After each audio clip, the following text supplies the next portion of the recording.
This truck here came in for a transmission, but there's a couple things that we noticed during an inspection. First of all, you got a phone charger cable holding your fender flare on, but that's really minor in comparison, because the first thing you notice is that you can see through the hub bearing assembly here, which means there are no axle shafts. And when there's no axle shafts, that means there is no preload of the bearing here. So normally you have to torque those to 263 foot-pounds to make sure your preload on your bearing's correct.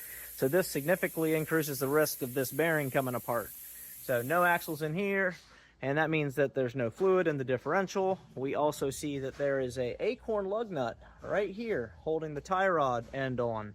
Well, they obviously welded it to try to band-aid that since the threads weren't right. So they put a safety wire tie to try to eliminate it falling completely off if that nut fails. And then you can also see that the tie rod is bent, which is also not safe.